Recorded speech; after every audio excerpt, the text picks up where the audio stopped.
어느 교회 장로님 그 친한 친구가 의과대학 교수입니다. 그는 의사로서 국민의 건강에 대해서 관심이 많아요. 어떻게 하면 모든 국민들을 건강하게 할까? 그러다가 진리 하나를 발견했습니다.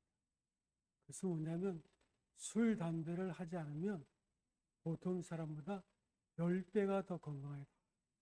그런 결론을 얻게 됐습니다. 그래서 그가 과학적으로 이거 증명하고 모든 사람에게 알려야 되겠다. 그래서 책을 쓰기 시작했습니다.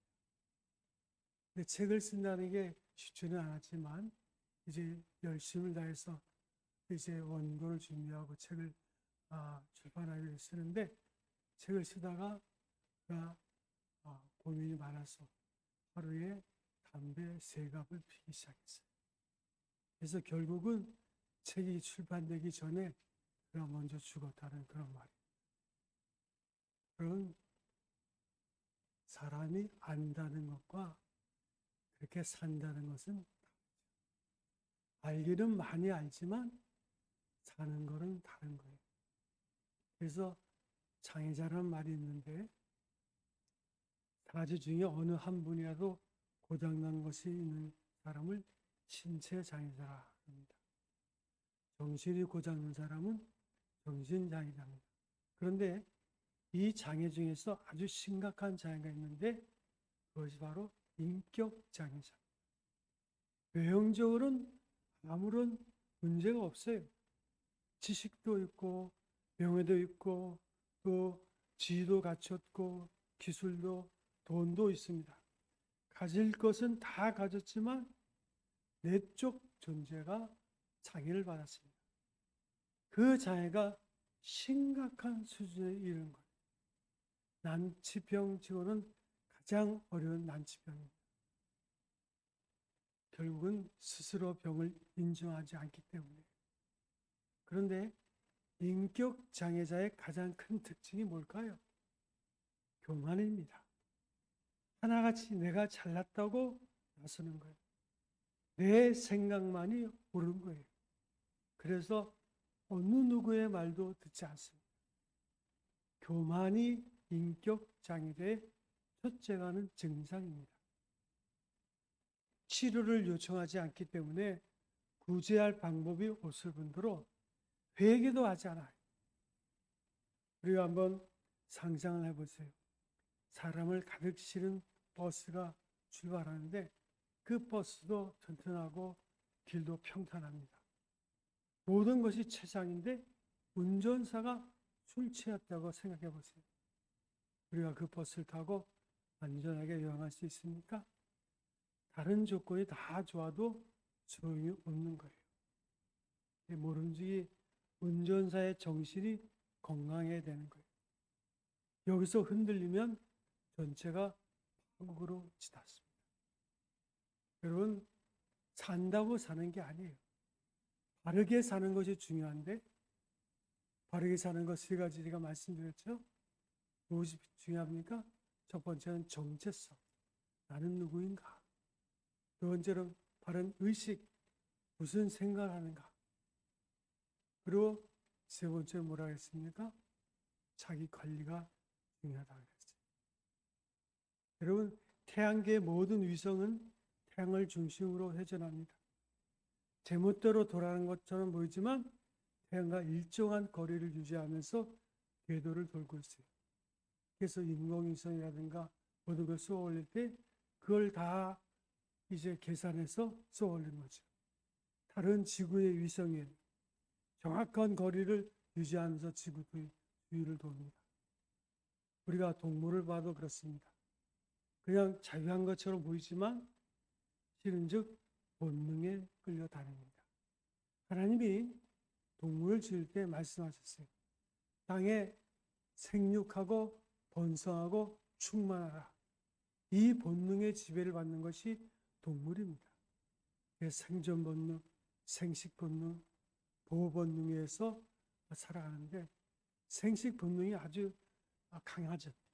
그래서 철새가 기후에 따라서 이것저것을 옮겨다니는 본능을 우리가 볼 수 있어요. 거기에는 보이지 않는 엄청난 끈이 있습니다. 그 지배되기 위해서 평생을 살아갑니다. 인간도 동물적인 본능을 가지고 있어요.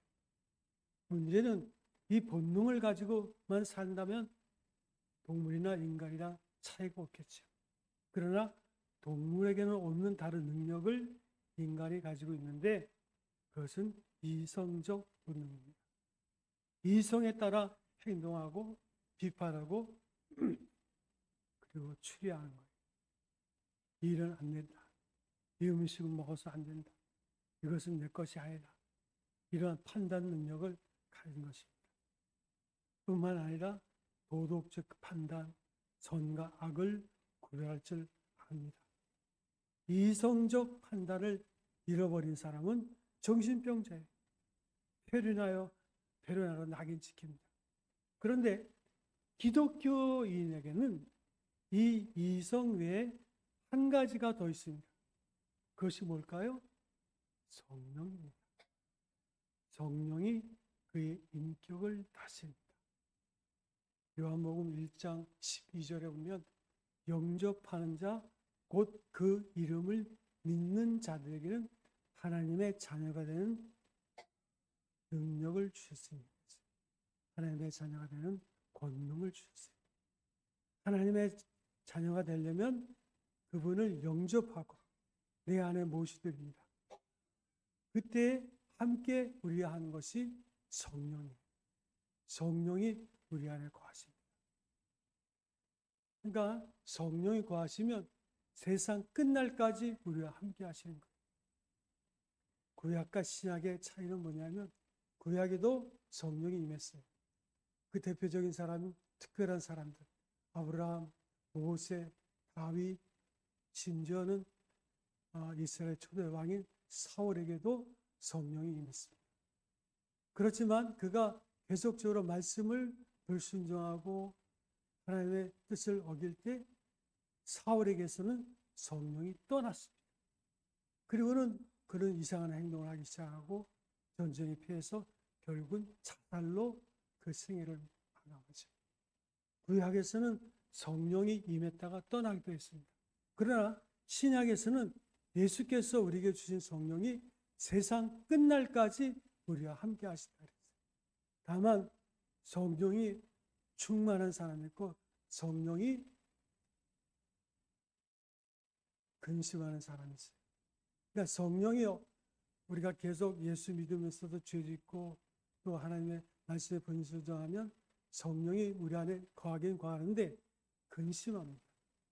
예수 믿으면서도 염려가 많고 걱정과 근심이 많고 시기와 질투가 많고 분노와 그런데 사로잡힌 분들 보면 성령이 우리 안에서 근심하는 거예요.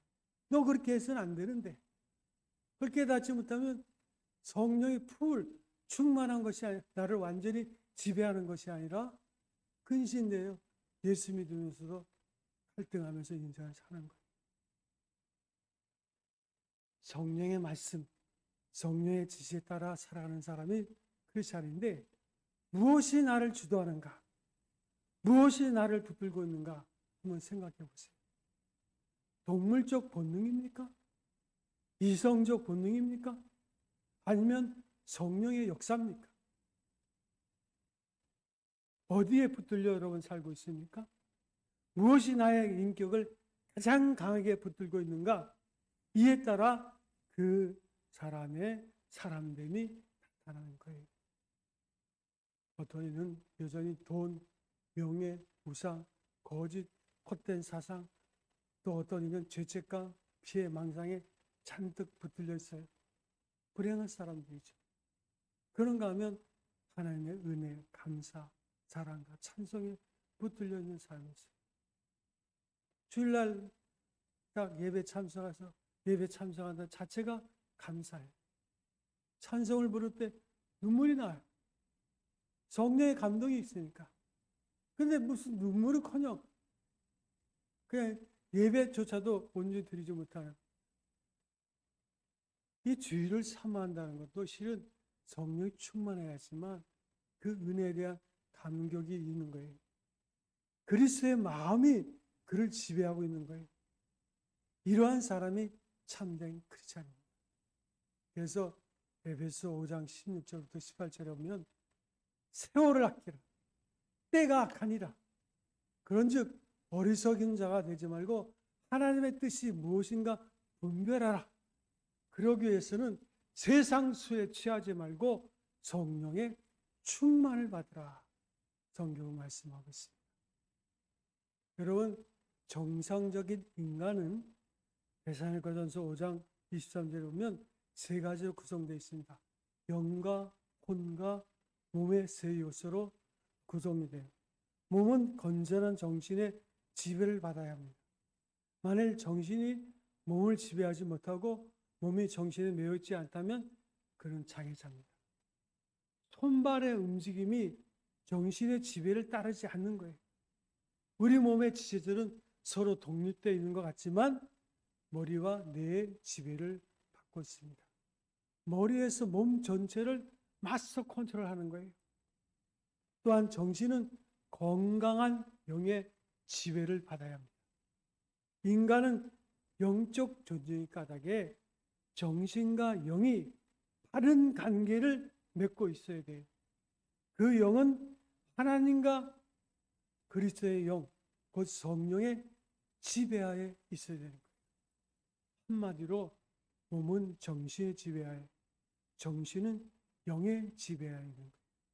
영은 말씀과 성령의 지배하에 있을 때 바른 관계가 성립합니다. 이 질서가 파괴할 때 디스오더, 이른바 장애자가 되는 거예요.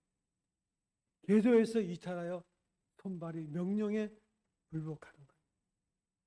마음의 궤도에서 벗어나 허망해지는 거예요. 성령이 그의 영을 지배하지 않기에 이탈한 거예요. 우리는 이러한 인격 장애를 우리 주변에서 쉽게 찾아볼 수 있어요. 차라리 신체 장애는 부분적인 장애예요. 그러나 인격 장애는 근본적이고 전체적인 거예요. 뿌리부터 흔들리는 장애입니다. 우리나라의 인격 장애자가 얼마나 있을까? 그 정확한 통계는 없어요. 근데 서양 사람들은 이 문제에 대해서 냉정합니다. 미국은 그 나라 전체 인구의 3분의 2가 인격 장애자라고 자인하고 있어요. 제 아내를 습관적으로 구타하는 사람이 40%가 된다고 말합니다. 그것을 대표적인 예로 들고 있어요. 그것이 바로 인격 장애자의 소행이에요. 우리나라는 통계상 인구의 10분의 1이 인격 장애자라고 이야기합니다. 지금도 그 아내를 구타하는 사람들, 그걸 어떻게 고칠까요? 아무튼 이 통계가 진실인지 대청생망할지 모르겠지만 한번 스스로 진단해 보세요. 대체로 인격장애자의 증상은 이러합니다. 편협적인 인격장애가 있어요. 생각이 좁아집니다. 사람을 의심하고 의심할 필요가 없는 일을 자꾸 의심해요. 그리고 시기하고 질투합니다. 대수롭지 않은 일에 논쟁하고 싸우려 들어요. 성을 잘 내요. 극단적으로 이기적입니다. 국가, 사회, 미래에 대해서는 전혀 관심이 없고 자기 이익만을 생각합니다. 여기서 우리가 짚고 넘어가야 할 것이 있는데, 다른 사람이 성공했을 때도 굉장히 배 아파하는 거예요. 잘 돼서 기쁘다가 아니라 배가 아프는 거예요. 슬그머니 배가 아파거든 내 인격에 장애가 있음을 알아야 돼요. 쉽게 말해서 비만이 병인 것처럼 장애자도 병든 자예요. 그래서 말하기, 아이고 자기 주제에 뭐나 된 것처럼 한다. 이렇게 속이 뒤틀리면 그 사람은 병든 자예요. 어디서부터 병들기 시작했습니까? 시기, 질투를 병 아닌 것으로 착각하지 마세요. 요즘 세대를 보면 이해가 안 가는 일들이, 아내가 남편을 질투하고 남편이 아내를 질투합니다. 질투와 투의로 각자 있어요. 제가 아는 어떤 사람은 자기 아들을 그렇게 미워하더라고요. 그 왜 아들을 미워하나 했더니 아들이 엄마만 사랑하는 것 같다고. 아니 자기 아들인데 남을 칭찬할 줄 모르고 다른 사람에 대해서 기뻐하지 못합니다. 이것이 인격장애의 첫째 증상이에요. 두 번째는 정신 분열성 인격장애가 있습니다. 쉽게 허무감에 빠져요. 감각이 둔해서 멍청해집니다. 고립감과 소외감을 느낍니다. 아무도 만나고 싶지 않아요.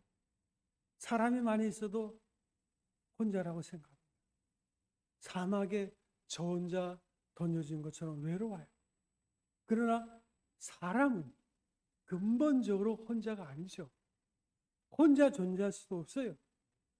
그러므로 고독감을 느낀다는 것. 이 고독이 죄인 것을 우리가 알아야 돼요. 셋째는 연극성 인격장애가 있어요. 환상적이고 마술적인 것에 빠집니다. 과장, 교만으로 자기 우상에 빠집니다. 다른 사람은 다 틀렸고 나만이 옳아요. 이거 무서운 병이죠. 또 내가 왕년에 어렸을 때 굉장했다느니, 심지어는 유치원 다닐 때 우등생이었다느니, 내가 얼마나 예뻤는데 공부도 잘했다고, 이게 문제가 되는 거예요. 좀 예쁘게 생겼다고 예쁘다 칭찬받으면서 잘하면 후에 인격 장애를 겪게 됩니다. 그래서 팔자가 사나. 예쁜 연예인들이 이혼을 몇 번씩이나 하잖아요. 공부 잘해서 1등 하기를 너무 바라지 마세요. 자꾸 잘한다고 해주면 정말 잘하는 줄로 착각하는 거예요. 가만히 보면 인류대학을 나왔다는 사람들 1등을 하면 성장한 사람들 문제가 많아요. 서울대학의 3분의 2가 정신병을 앓고 있다는 그런 말, 3분의 1이 정신병을 앓고 있다는 그런 말도 있잖아요. 그러면서 목사님, 아유, 저 사람은 옛날에 아무것도 안 했는데 지금은 대단하다고 날뛰고 있네요. 자기가 무척 잘난 것처럼 한마디 합니다만은 이것이 장애 증상이 아니고 무엇이겠습니까? 병든 마음을 가지고 사는 거예요. 자기 환상과 자기 우상에 도취되어 있어요. 내가 교리자 기준입니다. 이런 맹랑한 노릇이 어디 있습니까? 이것이 장애입니다. 또한 경제적 인격 장애가 있어요. 피해망상증이에요. 성공이나 실패는 결국 따지고 보면 질적인 것이지 물량적인 것이 아닙니다. 그런데 항상 패배의식을 가지고 지나간 패배의 기억을 잊지 못해요. 실패한 기억을 잊지 못하고 또다시 패배할까 봐 겁을 먹고 도망다닙니다. 피해의식이 이런 거예요. 여기에서 빨리 벗어나야 돼요. 여러분, 탕자가 자기 아버지 집에 돌아왔을 때 아버지는 뭐라 그럽니까? 내 아들아, 어서 오너라. 환영합니다. 그런데 그 아들은 과거의 패배의식에 매여서 아버지, 저는 아버지 아들이 아닙니다. 재산을 다 탕진했습니다. 죽일 놈입니다. 고개를 못 들어요. 여기에 머물러 있다면 안 됩니다. 지난 날이 어떠했든 오늘 아버지가 나를 아들이라고 부르면 아들인 거예요. 당당하게 새 출발을 해야 되는 거예요. 탕자의 악몽에서 벗어나야 됩니다. 여기서 벗어나지 못하면 자폐증 환자가 되는 거예요. 사람 만나기 꺼려하고 사람 만나는 것을 무서워하고 배의식으로 정신적 반작용이 무서운 증상을 낳는 거예요. 그런가 하면 히스테리적인 인격장애가 있어요. 평생 동안 단 한 가지라도 긍정적으로 보지 못합니다. 과민 반응을 일으켜요. 반대를 위한 반대, 폭력을 위한 폭력, 시위를 위한 시위, 부정적인 세계관, 세상일 나라의 가정일 매살 그렇게 보는 거예요. 왜 부정적으로 어두운 면을 봐서 불행을 차지합니까? 그것은 이미 인격 장애가 왔기 때문이라는 것을 알아야 돼요. 그래서 이것이 심해지면 알코올 중독, 마약 중독, 이혼, 도박, 투기로 발전하는 거예요. 더욱 진전하여 결손 가정을 만들고 자살, 폭력을 부르는 거예요. 내가 나를 죽이지 못할 때는 남은 시간에 다른 사람을 죽이는 거예요. 무서운 얘기죠.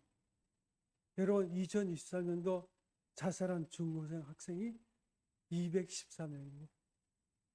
2024년 통계로는 우리나라 전체 인구의 58%가 음주인구예요. 20대 음주인구는 매달 10%씩 증가하고 있다고 합니다. 흡연자는 비흡연자에 비해서 폐암 발생률이 18배나 높고 어릴 때부터 담배를 폈으면 25배나 높다고 합니다. 그럼에도 불구하고 흡연자가 증가하는 것이 오늘의 현실이에요. 왜 이렇게 된 거예요? 인격 장애가 왔기 때문에. 제가 뭐 이런 말을 하지 말았는데 가끔 제가 이렇게 인터넷 뉴스를 보다 보면 누가 결혼한 지 얼마 안 된 6개월 만에 이별했다고 그래서 제가 한번 찾아보면 그 이별했다 자기 동생을 잃어버렸다 그런 기사가 나요. 그래서 한번 보면 자기 동생이 아니라 반려견이 자기 동생이거든요. 이게 심각한데 이걸 다루면 또 시험 들 분이 있어서 내가 다루지 않겠습니다만, 자, 오늘 본문 말씀에 니고데모라는 사람이 예수님을 찾아옵니다. 그러나 이 니고데모는 그 시대에 완벽한 사람입니다. 종교적으로는 전형적인 바리새인이고 서기관입니다. 서기관은 뭐냐면 성경을 필사하는 사람이에요.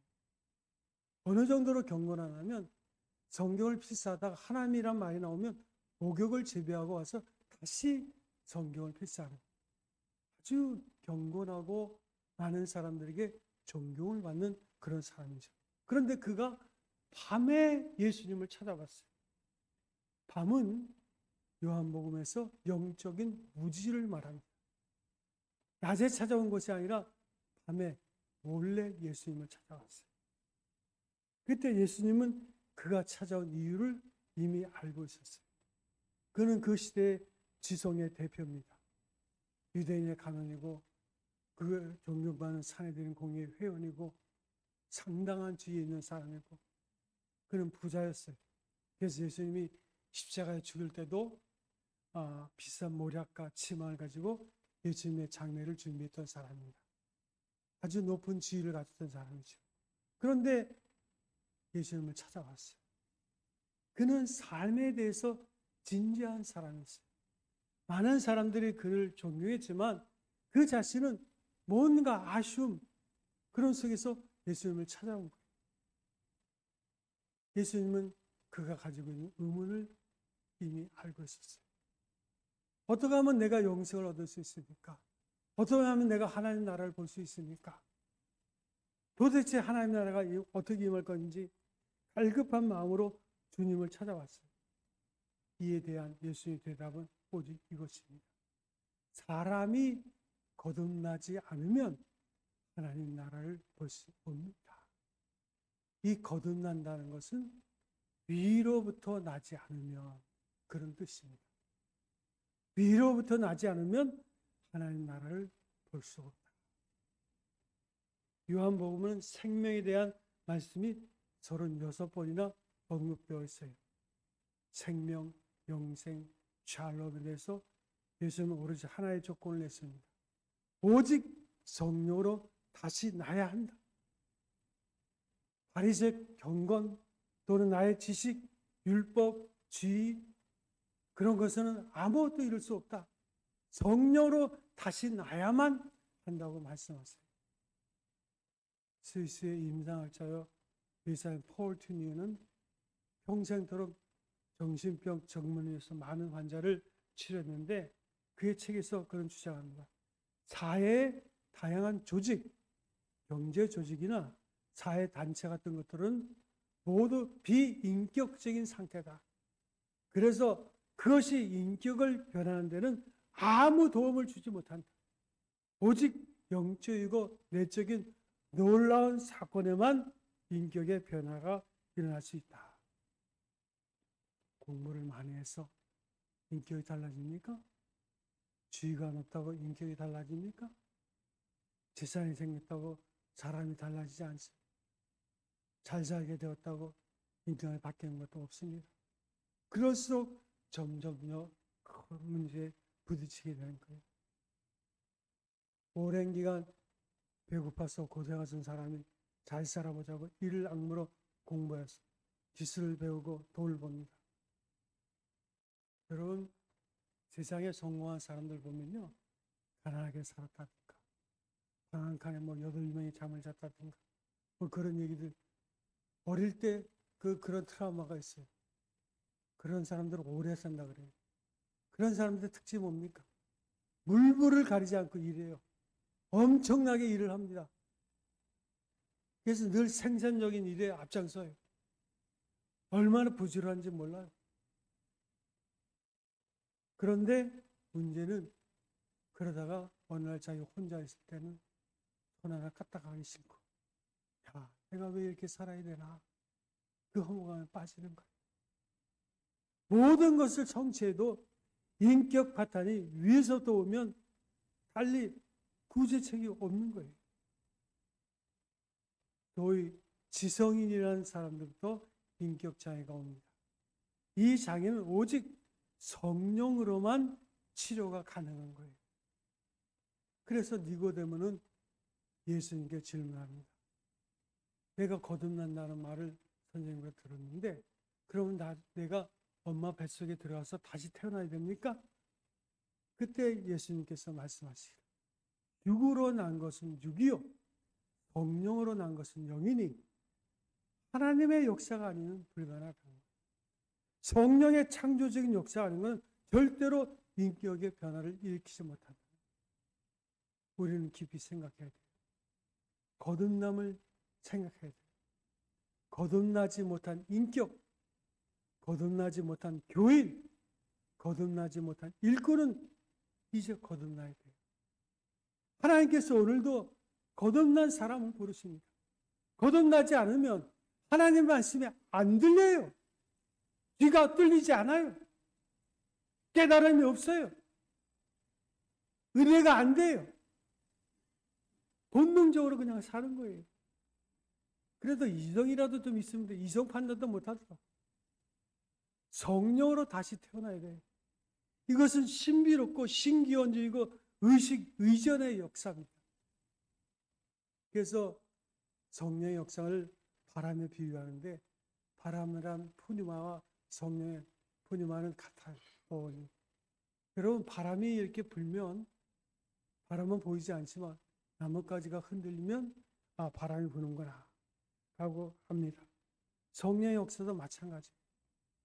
성령이 들어올 때 내 안에 언제가 변화가 일어나는지도 모르게 신비한 변화가 일어나는 거예요. 그래서 찬송을 부를 때도 갑자기 그 가사에 은혜를 받고 눈물이 흐르고 하나님의 말씀을 읽을 때 아, 이 말씀에 깨달음이 오고 이런 감격이 나타나는 거예요. 예배를 드리다도 말씀을 들으면 아, 나에게 하는 말씀이구나. 하나님이 나를 사랑하시는구나. 그래서 하나님 나를 사모하게 되고 늘 자신을 돌아보게 되고 그러나 성령이 임해도 하나님 앞에 성령이 나를 지배하는 자의 삶을 살지 못하면 성령이 우리 안에 있어요. 세상 끝날까지 우리 함께 해요. 그렇지만 근심합니다. 그래서 예수 믿어도 죄책감에 사로잡히고 예수 믿어도 열정도 없고 예수 믿어도 여전히 분노하고 쓸데없는 일에 화를 내고 인간관계에서도 뭔가 문제를 일으키게 되고 어떤 사람이 결혼 생활을 하면서 서로 맞이를 하지 않고 살던 부부가 있었습니다. 늘 긴장 속에서 평평하게 대하며 살았는데 그러다가 이제 부부가 예수를 믿게 됐어요. 어느 날 이 부부에 의경투통이 생겼습니다. 그랬더니 남편이 여보 미안하고 내 잘못이요 하면서 아내에게 사과를 하는 거예요. 이 한마디에 아내는 사흘 동안 울었답니다. 너무 고마워서 울었다는 거예요. 평생을 같이 살면서도 미안하다는 말을 처음 들었다는 거예요. 예수 믿고 달라지는 것이 바로 이런 것입니다. 교회 다니는 한 사람이 물어봅니다. 예수 믿는 것이 뭡니까? 이 사람은 믿는 것이 뭐라는 거 정확히 답도 못해요. 거듭나다, 목사님 거듭난다 얘기하는데 거듭난다는 거 어떻게 나는 거예요? 그러면서도 자기 이야기를 합니다. 저는 예수 믿고 다 한 가지가 달라졌어요. 다른 사람은 다 틀리고 나만 옳은 줄 알았는데 이제는 웬일인지 다른 사람은 옳고 훌륭하고 내가 부족하게 느껴집니다. 또한 그에게는 오로지 두 가지 마음밖에 없었다 그래요. 먼저는 누구를 만나도 미안한 마음이 들고 아내를 봐도 아이들 봐도 미안하고 나같이 부족한 사람을 사랑해 주니 너무 고맙고 이것도 고맙고 저것도 고맙고 모든 것이 고맙다. 목사님은 그 사람을 큰 소리로 칭찬해 줬어요. 당신이야말로 예수를 잘 믿는 사람이라고. 성경이 몇 건지 알지 못해도 괜찮다고. 그것이 제대로 예수 믿는 거라고. 여러분, 이것이 거듭남이에요. 다시 한번 생각해 보세요. 인격 장애자의 증상과 정반대의 모습을 비교해 보세요. 성령으로 거듭났을 때는 나도 모르게 겸손하고 온유한 모습 되는 거예요. 사도 바울은 말합니다. 나는 십자가에 못 박혀 죽었다. 내 정과 욕심도 십자가에 못 박혀. 그리스도께서 나를 부르신 그 부름을 위하여 내가 쫓아가노라. 십자가 외에는 자랑하지 않는다. 여러분, 사도 바울보다 강팍한 사람이 없는 것이요. 그런데 예수 그리스도를 만나고 그렇게 변화되는 거예요. 그리스도가 내 안에 거한다. 그리스도의 영, 정확하게 말하면 성령이 내 안에 거한다. 역사를 변화시킨 사람들이 바로 이런 사람들이에요. 예수님께서 부활 승천하신 후에 성령이 완전히 새 사람이 된 예수님의 제자. 보세요. 예수님의 제자들이 성령이 임할 때와 임하지 않을 때 모습. 임하지 않을 때는 다 도망갔어요. 예수님의 십자가의 죽음을 불평과 원망하면서 이런 일이 있었으니까 다 도망갔어요. 그러나 성령이 그들에게 임할 때 그들은 한 사람도 예 없이 복음을 전하다가 순교로 그 생을 마감합니다. 이렇게 변화되는 거예요. 그리스도로 말미암아 변화된 몇 사람에 의해서 오늘의 역사가 달라지는 거예요. 예수님은 우리들의 변화를 바라십니다. 나 한 사람의 변화로 나의 가정을 달라지게 할 수 있고 인간간의 관계도 달라지게 합니다. 세상을 다른 눈으로 보게 되는 거예요. 오직 거듭남, 오직 영생, 오직 구원, 오직 은혜. 여기서 생명의 역사가 시작되는 줄 믿습니다. 사랑하는 성도 여러분, 여러분 안에 주의 성령이 거하신 줄 믿습니다. 내 안에 성령이 거한다고 믿으시는 분 손 들어보세요. 아니 그냥 다 손들면 돼요. 예수를 영접하면 이미 내 안에는 성령이 거하는 거예요. 아까도 말했지만 성령 충만으로 거하는 분이 있고 성령이 근심하는 분이 있지만 성령은 세상 끝날까지 나와요. 그러나 중요한 것은 이제는 내가 뭘 했어야 될까요? 세월을 아끼라. 때가 악하니라. 어리석은 자가 되지 말고 하나님의 뜻이 무엇인가 분별하기 위해서 세상 술에 취하지 말고 성령의 충만을 받으라. 성령의 충만을 받는 비결은 하나님을 사모하는 마음. 그래서 저는 요즘 기도할 때 기도는 하나님과 의논하는 거예요. 제일 먼저 저는 주기도문으로 기도합니다. 하늘에 계신 우리 아버지, 주님의 이름이 거룩히 여김을 받으시오며 하나님의 통치하신 나라가 임하옵시며 뜻이 하늘에서 이루어진 것 같이 이 땅에서 이루어지이다. 내가 나에게 죄 지은 자를 용서한 것처럼 내 죄를 용서하여 주시고 나에게 일용할 양식을 주시고 그리고 하나님의 나라와 권세가 내게 임할 줄로 믿습니다. 이렇게 주기도문을 하고 그 다음에 하나님 나에게 지혜를 주시고 내 귀가 열려서 주의 음성을 듣게 하시고 또한 그 음성을 듣고 순종할 수 있는 깨닫는 지혜를 허락하여 주옵소서. 이게 기도를 시작합니다. 우리 교인들이 얼마 안 되기 때문에 제가 매일 기도해요. 여러분들 좀 안 느껴져요? 네, 여러분 이름 부르면서 매일 기도합니다. 제가 요즘은 새벽 기도 못 나가지만 그래도 눈 뜨면 여러분 위해서 기도해요. 느껴지죠? 네, 되게 감사합니다. 영적인 교통이 있는 거예요. 우리가 서로를 위해서 기도하면 영적인 교통이, 성령은 영으로 역사하는 거예요. 우리는 신비한 거예요. 누가 하나님 나라를 믿겠어요?